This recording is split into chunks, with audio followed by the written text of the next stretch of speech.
What's up, everyone, and welcome to my channel, Noble is Global. I'm rocking a little man bun for y'all today. I'm going to be talking about my opinions on this article that I read that said that TikTok has like this control room where they literally press a button to make something go viral. Because I was like, oh my God, this confirms some suspicions that I already had about the platform. And not just TikTok, okay? I'm gonna give everybody the business today. We're talking about TikTok, Instagram, and YouTube. Anything, with social media and algorithms, they've really been duping us and have been playing us like some Pavlov dogs. And it's just like the conditioning of our minds to do things for this robotic I don't know, omnipotent creature that they have made us believe is objective, and if you just follow these metrics you're gonna get your time in the limelight, that you're gonna just like blow up and your content is gonna be seen, and you can go from like being obscure to getting brand deals and sponsorships. And it's just like, y'all are playing games out here, y'all really. Okay, so just to kind of take it a step back, TikTok has been stealing all of our data, just like Facebook, just like Instagram, just like Google. All of them have been trading our data. We don't really know what they're doing behind the scenes, but there's like this nebulous algorithm. No one has real proof of how you tap into it. There's just conjecture from a couple of people that have been able to make it through the needle eye that is the YouTube or the TikTok or the Instagram algorithm. And I think the really detrimental effect is people are trying to do things that are trendy, and it's so bizarre because everything is like so quick. Music has to be trendy, clothing, opinions, everything has to be on brand, trendy, and you just have to be ready and willing to give all of your energy, your extra free time, instead of living life and being in the moment, to giving this machine, this AI machine, information that it is supposed to help propel you to the highest heights. And I'm just so like, I'm so tired. I'm really, really freaking tired of this shit because it's a load of crap. Because at the end of the day, there's one person or their decision makers that decide whose content is going to go viral. And it'd be the most absurd things, right? Where it's just like, it's just pure buffoonery at this point. Because like somebody will be eating a muffin one day on TikTok. This is just an example. They'll be eating a muffin, just a big girl eating a muffin. And then one day it just goes viral. And then now all of a sudden she's talking about, well, I used to post every day. And it was when I started to believe in myself is when the videos took off. No. Somebody in a control room pressed a button and all of a sudden you went viral and everybody is reposting this video of you eating a damn muffin in the living room, doing the bare minimum, not doing anything in particular that requires talent, grit, skill, or determination. And now, I don't know, what's Lil Debbie's wants to sponsor you. So now your life has changed. You've glowed up, and now Lil Debbie's wants you in their commercial, wants this. It's just like, you know what I mean? I'm actually not hating on those people because I really love when everybody gets their shine, but let's stop making it about talent. Let's stop making it about believing in yourself. Let's stop making it about the quality of your content, because none of that shit really matters. They're playing games out here, and they're conditioning not just, I mean, the older generation. I'm like a cuspy millennial Gen Z. I'm 29.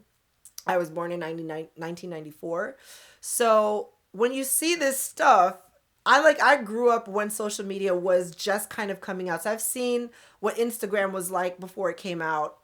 Like, sorry, I know what Instagram looks like before it, they took, but when it was just like pictures, when it was just sharing pictures with your friends, you know what I mean? Where it wasn't hard to get a like, where you wanted likes, but it wasn't like hard to come across a like. I remember Facebook, where it was just a means of expressing yourself. From MySpace, and seeing the transition to where it is now, and you have a generation that just doesn't know what it used to be like, where it just felt free, and I don't know. And so it makes me think of this quote. It says, "In the abundance of water, the fool is thirsty." It like is like likes and attention and engagement is this. I think that's like the proverbial water in this case. It's so much more abundant, but they've created these ecosystems that really throttle. They're throttling our views and throttling our exposure organically to people, because they know that they would rather have you pay for that through their advertisement. And they're also making money off of you on the back end through your data.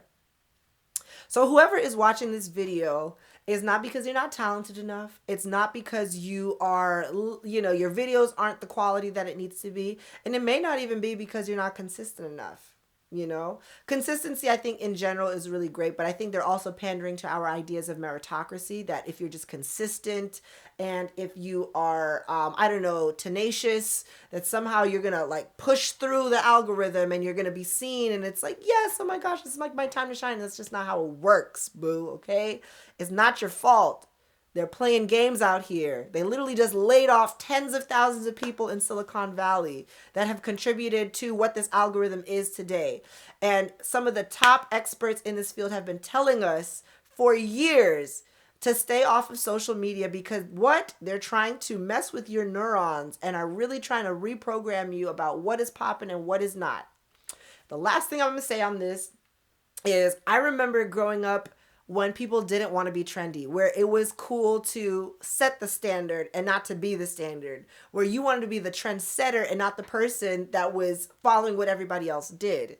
And now all it is about is being a trend, is to follow as many trends as possible. Hop on this song, do this challenge, do this dance.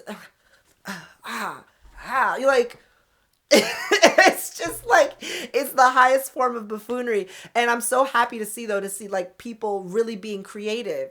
But when we look at these platforms and you look at how Black creators are being treated on the platform, that are creating all of these challenges, that are creating the dance challenges and not getting credit, then yeah, absolutely. We know first and foremost that this algorithm is not objective and is not caring about being equitable.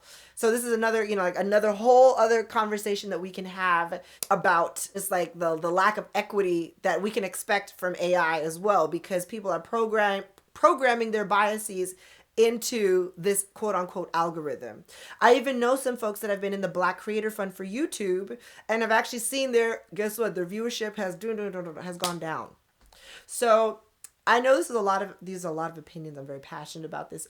As you can see, I just want to let you know, whatever it is that you're doing, try and make an impact in the real world. Okay, it really is important to have some sort of presence in this virtual world, because that's just what it is. You have access and reach to so many more people, but even that is being throttled, and it has no reflection on who you are and your value and your inherent value as a person and what you have to offer people.